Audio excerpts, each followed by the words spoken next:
surrounded by 9 semi-permeable concentric spheres, permeated by different deities and the souls of the dead. So there are 9 realms surrounding this earth. The supreme creator is called Olorun, and each soul is born with a patron deity. So Christians talk about like a, guardian angel. They have the same idea, and in many parts, the people that follow the Santeria would maybe also be Catholic and blend the two, and not see one as ruling out the other. So it's very interesting. They believe in the harmony of energies and affirming this world, so not against this world, trying to escape to the next, affirming this world and its, pleasures and even some of the pains are part of the pleasures, and then the next world as well. Seership and mediumship are practiced, they're important. They have to be based on truth. And music is important to celebrate life. So we just celebrated Oshun last month. We did. We had the card, didn't we? Yes. Yeah. So it's anyway, like all these traditions, very interesting. The more you look into it, the more you find out. Fascinating stuff. Yeah, thank you. Okay, now we'll move on to our gods, and we have Brahma. We'll start with Brahma, who is in the tarot of the gods, he's the king of air. Because he's like an invisible spirit, Brahma is the creator in the Hindu pantheon, and he doesn't take form. He doesn't have any temples, or very, very few in India. He's unlike Shiva and Vishnu, who are worshipped in countless temples. Brahma has very few.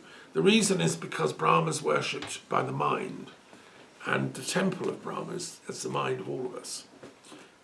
And so Brahma's the inspiration for Vedanta, the philosophical tradition of Hinduism, and the Upanishads, which took form to argue that Brahma lives inside all of us as the impersonal understanding of deity that lives in our consciousness. And that our individual souls, the Atman, are actually the same as or made from the same stuff as Brahma. So there's a droplet of Brahma in all of us. And it's a beautiful and profound teaching, which has been very influential before the great intellectuals of Indian civilization, I think, over the centuries. Let me just see if I can find the more detailed description from the text that goes with the cards,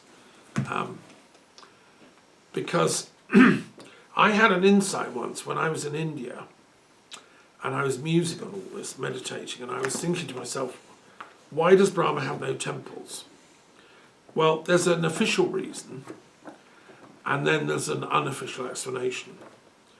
The official reason, which you get in the Puranas, which are the sort of legends of the gods, if you want, is the following.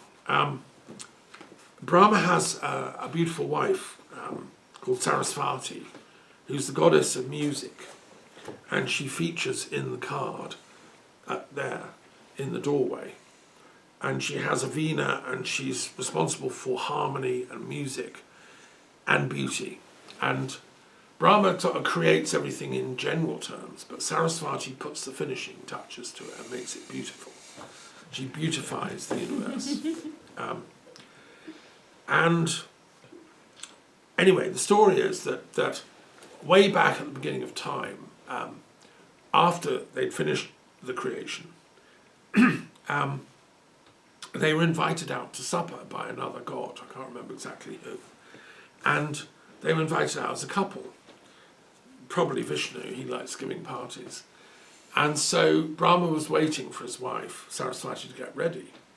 She was upstairs putting on trying on different robes, jewellery and all that. He waited an hour, waited 2 hours.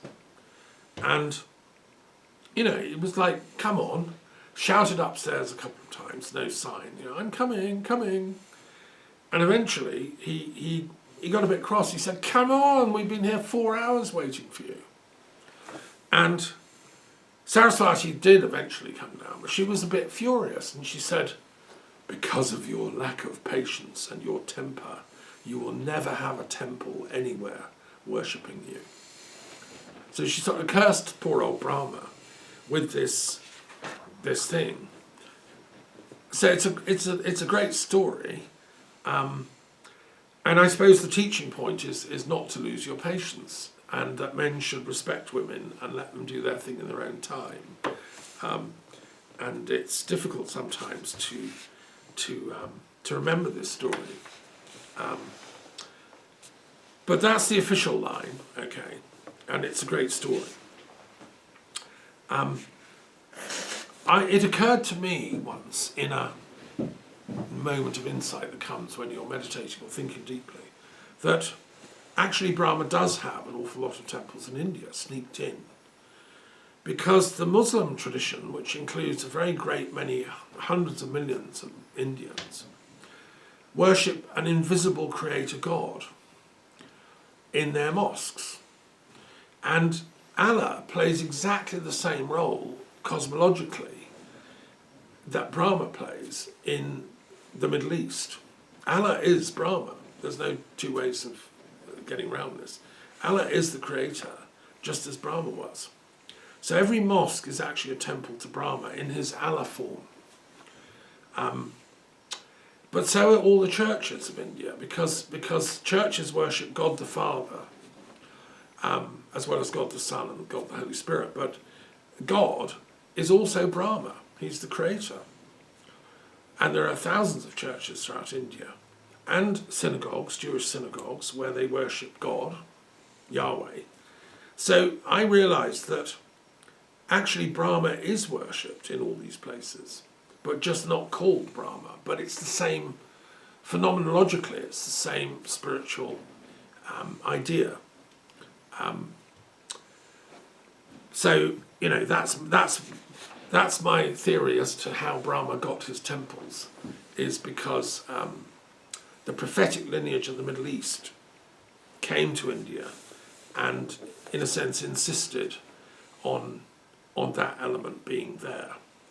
And this is my offering theologically on how we can reconcile the conflicts between Islam and Hinduism in India. Hindus fighting for, you know, we're the first people here, we're the best Indians, Muslims don't have a right to India, they should be kicked out, Christians too.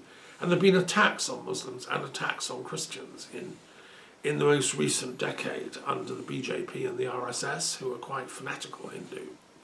Well, I argue that we need a new kind of universalist Hinduism, like Aurobindo and Gandhi said, whereby actually everybody is, you know, part of an inclusive spiritual matrix which includes all the gods. In Hinduism there are 33 million gods. Well, by definition all the gods in the Tower of the Gods are included in that 33 million. And we need a more sophisticated theology that includes and embraces them all.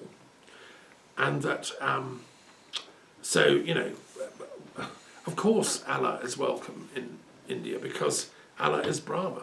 Of course Christians are welcome because Jesus is the son of Brahma. Of course Judaism is welcome because Moses, Abraham, they're prophets of Brahma. Anyway, I've explained some of this in my text here. So I think the point of the Tower of the Gods is to act as a healing tool for interreligious conflict.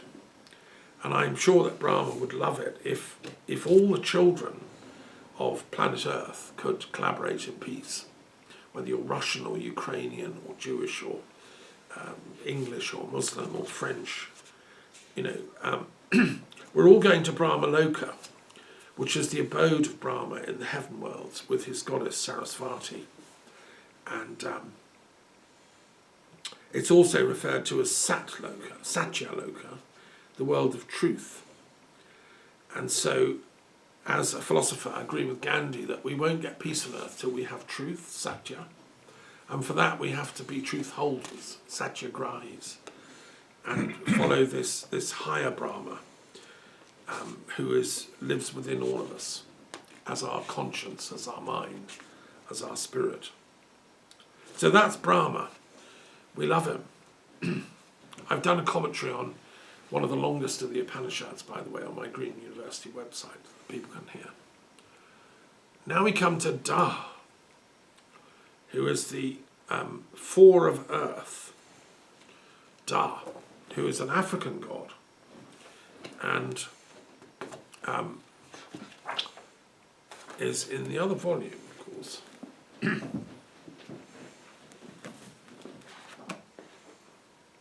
So what I've tried to do with the Tarot of the Gods is be very geographically distributive. So every region of the earth, from the Pacific to the Americas to all of Asia and Europe, all their gods are included. And, I was trying to see, well, which god from Africa would be the most appropriate. And one of the most important is Da, who is seen as a world serpent deity. He's worshipped by the Dahomey tribe in West Africa in the form of a serpent. He's usually seen as a snake with a tail in his mouth, resembling a cosmic snake like the Ouroboros that Gnosticism and Jung have talked about in his studies of the Hermetic tradition. Da was also seen as a rainbow snake. So the rainbow is Da's body. And this is similar to the Australian Aboriginal god. And my understanding is that Da is one of the oldest gods on the entire planet. Our ancestors, tens of thousands of years ago, all worshipped a kind of fertility serpent deity that was symbolized by the rainbow. We know this from a recent discovery made in a cave in South Africa,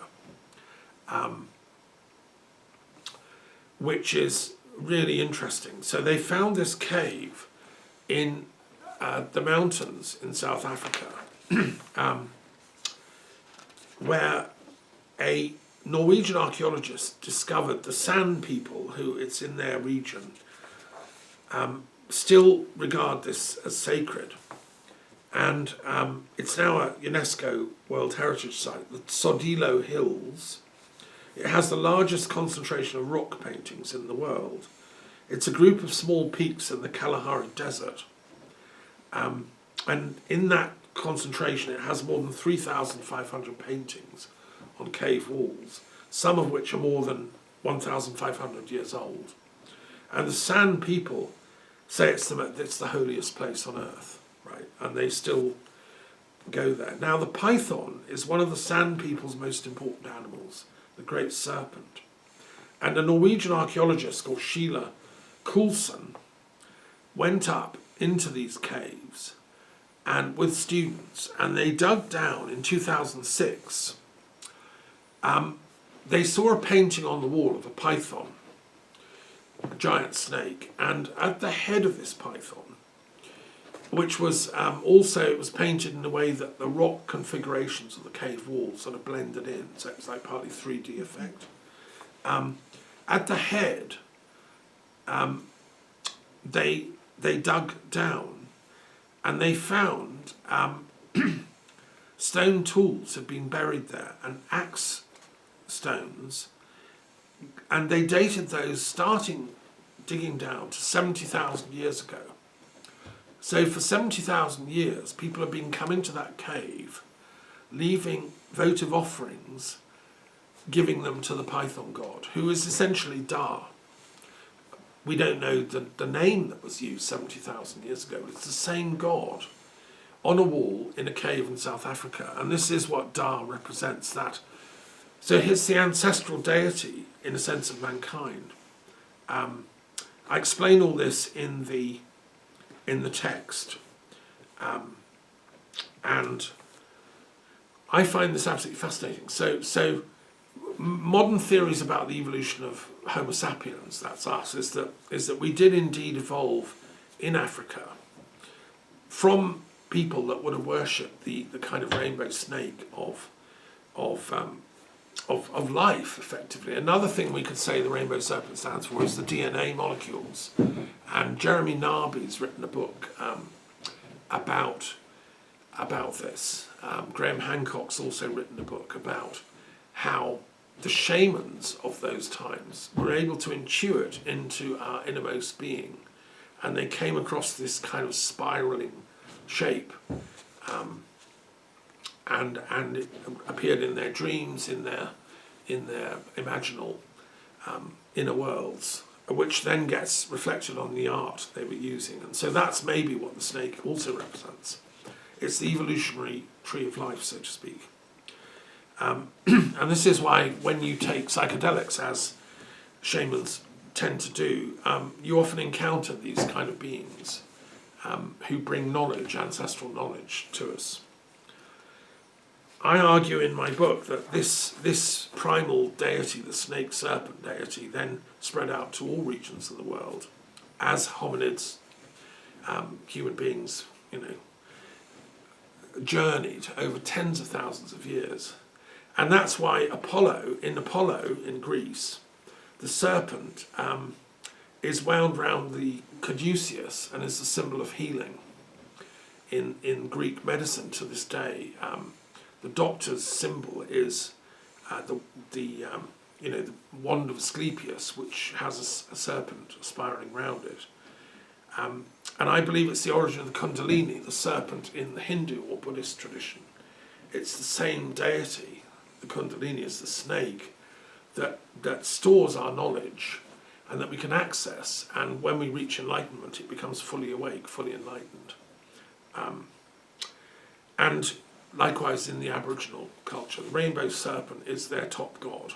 He has his own card in the Tarot of the Gods. So Da, very important god. Why is he coming up today? Well, I think we need to resolve the world's problems intellectually. We need the great thinkers of the planet, the great philosophers, to come together and do Brahma studies and realise, hey, Judaism, well, it's the same as Islam. Why are we bombing each other? Hey, these Christians, they're our brothers and sisters too.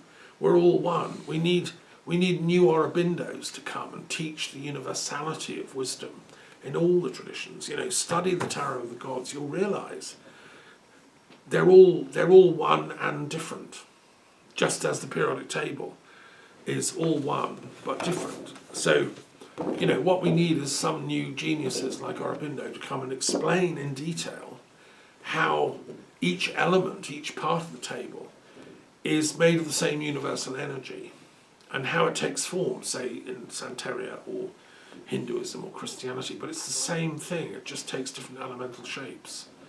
Somebody can come and do that, and hopefully more than one. We need. So that's the Brahma side of it. We need the intellectuals, the savants. But we also need to sort this out at the material world. We need to sort it out at the root of the human condition, which is material as well. We need to solve our economic problems. Africa's suffered great famine because of the Ukraine war, because Ukraine is such a fertile provider of grain, which used to be shipped to Africa. Putin's been bombing the ports and bombing the ships and grudgingly allowing bits out, like some fanatical world dictator. I mean, come on, who does he think he is? Let Adam Smith was right, let the trade carry on, irrespective of the rulers. And so we have to sort out at the level of people's physical needs as well, the problems of the world. That's where Marx, in a sense, was right. We have to get our economics sorted so that everybody that's alive on planet Earth has enough, because that's the African way. African religion is based around the concept of Ubuntu, which Nelson Mandela taught, which is what's important is the community, the village, the sharing, and we look after the old, we look after the sick. And if you're strong and able, then you help people, other people that aren't. And that's Ubuntu. It's like this idea that we exist as a collective, as a community. Our souls, in a sense, Putin's right when he says Ukrainian and Russian souls are one. Yes, but so are the souls of the English, the French, the Germans, the Americans, the Greeks, the Nigerians, the Moroccans, the Chinese. We're all one soul, which is the point of Brahma. Brahma is the name we give to that universal soul. So anyway, I think it's quite good if we can get these gods active and up and working. We can solve these problems, and the world leaders just have to, listen objectively and patiently. It's interesting. The other thing Putin said in his interview is he believes in transformations going on the planet that are objective. They're happening, irrespective of this or that ruler coming along. He's talking about the rise of the BRICS nations. It's objectively happening. Yeah, and these objective real world shifts are also reflected in the inner planes. And there's an objective spiritual realm, which is why Hegel called his system objective idealism. This idea that, idealism is just subjective, therefore we don't have to bother with it. No, there are objective idealistic realities underlying existence, which is why the Santeria people say there are these 9 spheres around the Earth. The physical world is the only one we can see, but there are other noetic spheres around us, and we have to align all of that into a harmony. That was the point of the idea of the harmony of the spheres that the Pythagorean tradition, the Platonic tradition, talks about. Anyway, that's my thoughts about this. Let's do a couple of runes then to finish, because we want to hear from the runic traditions as well. They're important, and what are they going to teach us? Very important. Because I'll draw my book, The Kabbalah Runes, for this.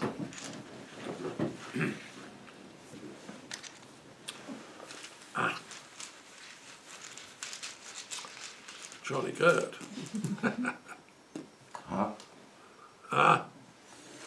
Oh, there we are. Oh, The wow. problem and the solution in a wow. nutshell. Okay.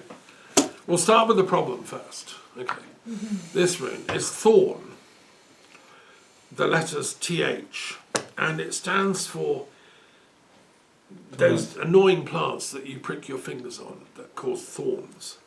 And it's shaped like that, so there's a straight line and then a thorn coming off the edge.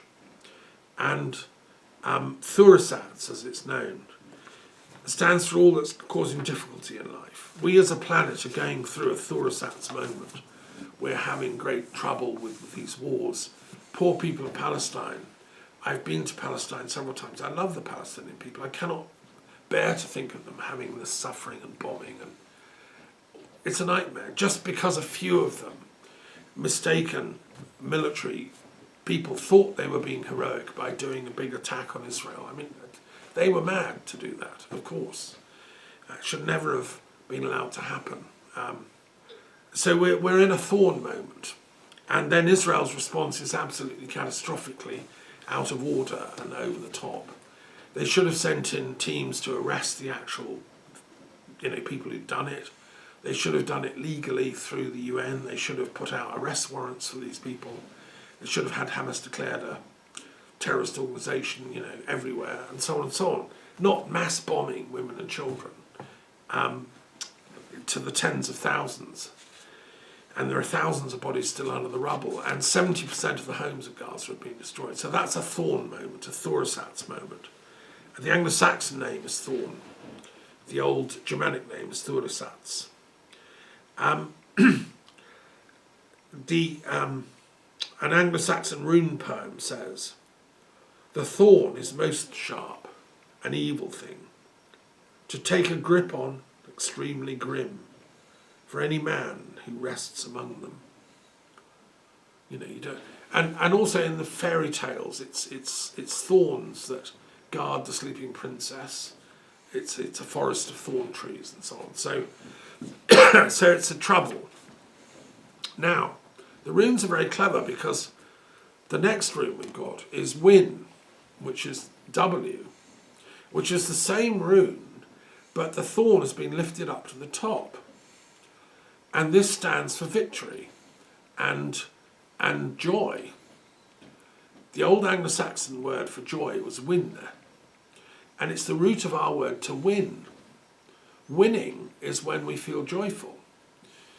And what this rune is telling us is that as a planet, we can only get over our thorn moment of all these wars and stuff if we all win together, we find joy together. So that there's nobody loses here, we all win. And that's going to require a supreme effort. We have to transcend ego, which is, I want to win, I want to punish them, I hate them, they've really hurt me. That kind of thinking has to be sublimated and transcended into, actually, what we need to do is transcend ego, reach enlightenment, and then we can all win together. Which is the Jain idea, because Jain means victor, victorious, in the Sanskrit Prakrit language. And so that's when you rise above violence. So at the conference I was at the week before last, which I talked about last week, about non-violence, it's only through non-violence we can all win together. And that, I think, is why, as a planet, we need to remember that. And we need to, our children need to learn about Tolstoy and Gandhi and Christ and Buddha and Mahavira and, Martin Luther King and all the great upholders of non-violence, and not endless classes about Hitler and Stalin and glorifying wars. So I think win is these two runes are really fascinating, and the way they've come together. They're like a pair.